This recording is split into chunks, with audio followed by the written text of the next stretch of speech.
Michael Fabricant has delivered a scathing attack on London Remainers in what he described as breathtaking and visceral loathing of Boris Johnson.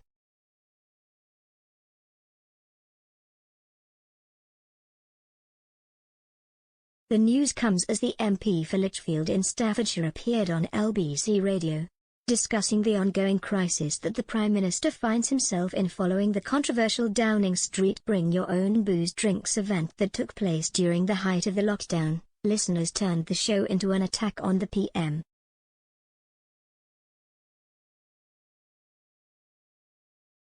Taking to Twitter to vent his frustration at the way Mr. Johnson is being treated, the MP said, "Just been on LBC. The visceral loathing of Boris from the London Remain classes is breathtaking."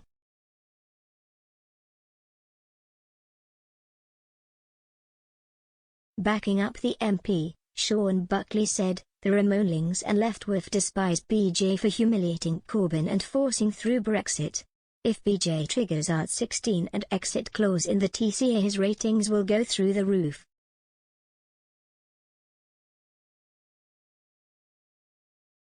However, Mr. Buckley was one of very few that backed up the notion argued by Mr. Fabricant.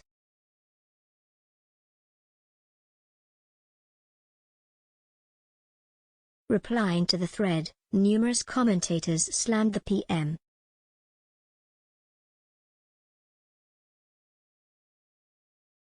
Withnail Jones said, "My parents voted Leave. They hate Johnson. They hate him because for large parts of 2020 they only saw their grandchildren in their driveway and couldn't hug them. Meanwhile, John Swain was getting paella in his garden with his mates and staff."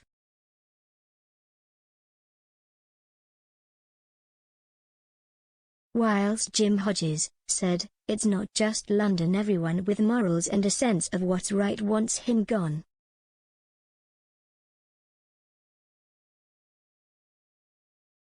Numerous Conservative Party members have called on the PM to resign following the revelation that the party had taken place.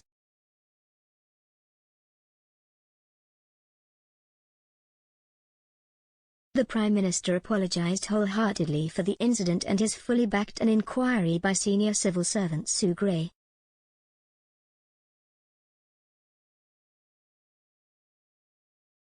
Further conversation by Mr. Fabricant on LBC saw the MP back the Prime Minister even further.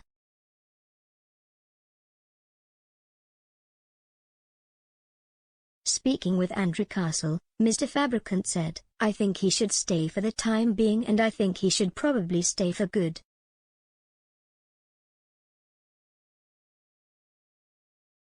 Speaking of the 5 Tories who have publicly called for Mr. Johnson to leave, the MP said that there are over 300 Conservatives in the House of Commons. 5 out of 360 is not a huge amount.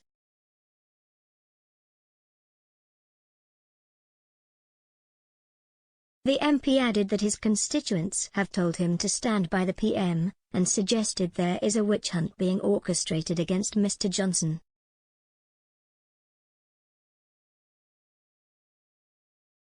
However, agreeing that the parties were out of order, Mr. Fabricant said, "They shouldn't have had these parties, they should lead by example, no question about that."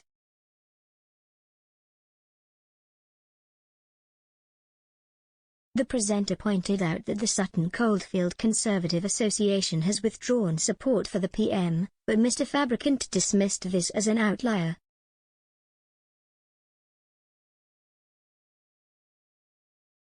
He added that the MP for Sutton Coldfield, Andrew Mitchell, has always been very critical of the PM and thus the result is not a surprise.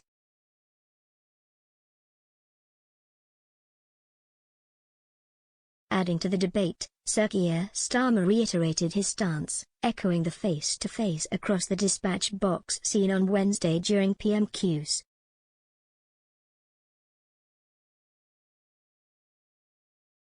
In a speech to the Fabian Society conference, the Labour leader accused the Conservatives of running the NHS into the ground because they are too preoccupied defending his rule-breaking.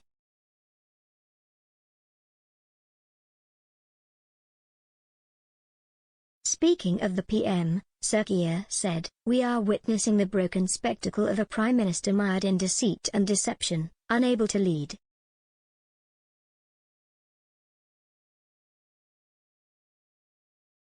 He added, "It is very important that the Tory party does what it needs to do and gets rid of him."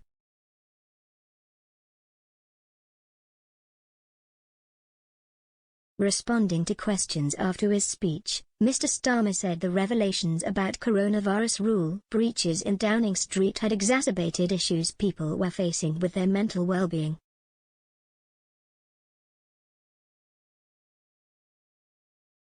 He said, "I think, by the way, the scandal of Partygate, for want of a better word, what's happened in recent weeks, where it has become obvious that while the vast majority of the British public were obeying the laws the government made, the government and the Prime Minister were partying in Downing Street."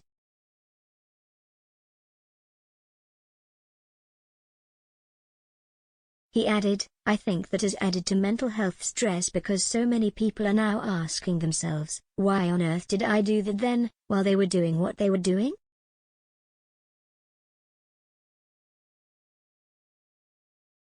A Number 10 spokesperson said, "There is an ongoing investigation to establish the facts around the nature of gatherings, including attendance, setting and the purpose, with reference to adherence to the guidance at the time.